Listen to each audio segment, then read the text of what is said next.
যদি তুমি 2024-এ একটা ফেসলেস ইউটিউব চ্যানেল শুরু করে টাকা ইনকাম করতে চাও কিন্তু টপিক খুঁজে পাচ্ছ না, তাহলে আমি তোমাদের এমন কিছু টপিক সম্পর্কে বলবো যেটা নিয়ে কাজ করলে 1 মাসের মধ্যে তোমার পকেট গরম হয়ে যেতে পারে। তাহলে শুরু করা যাক।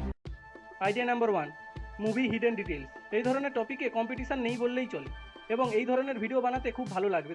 তোমার কাজ হবে তুমি নতুন নতুন মুভি দেখবে, এর মধ্যে অনেক ছোট ছোট ডিটেলস থাকে যেগুলো খুঁজে বের করো আর তা নিয়ে ভিডিও বানিয়ে ফেলো। এইরকম একটা চ্যানেল দেখো যার নাম মুভি হিডেন ডিটেলস, তো যেটা মুভি হিডেন ডিটেলস সম্পর্কে বলে থাকে। ইনকাম দেখো প্রতি মাসে 4.5K, যেটা ভারতীয় টাকায় প্রায় 3 লাখের কাছাকাছি। যদি তোমার এই ভিডিও আইডিয়া পছন্দ হয় তাহলে এটা নিয়ে কাজ করতে পারো। আইডিয়া নম্বর 2, গভর্নমেন্ট স্কিম। এই ধরনের চ্যানেলে তুমি সরকারি যোজনা সম্পর্কে ভিডিও বানাতে পারো, যেমন ই সমকার, স্কিল ইন্ডিয়া, এইরকম কত স্কিম রয়েছে ভারত সরকারের, যেগুলো তুমি সাধারণ মানুষের কাছে ভিডিওর মাধ্যমে তুলে ধরতে পারবে। আইডিয়া নম্বর 3, স্পিরিচুয়াল মোটিভেশন বা ধার্মিক জ্ঞান। এই ধরনের একটা চ্যানেল দেখো, বোধি ইন্সপায়ার, যেটা 6 মাস আগেই শুরু হয়েছে আর এখন তার চ্যানেলে 3 লাখেরও বেশি সাবস্ক্রাইব রয়েছে। তোমরা তো জানোই ভারত ধর্মের ব্যাপারে কতটা সেন্সিটিভ।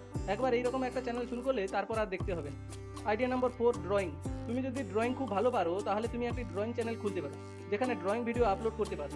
মনে রাখবে, ভারতের নম্বর 1 ব্লগার সৌরভ যোশী প্রথমে ড্রয়িং চ্যানেল দিয়েই তার কেরিয়ার শুরু করেছে।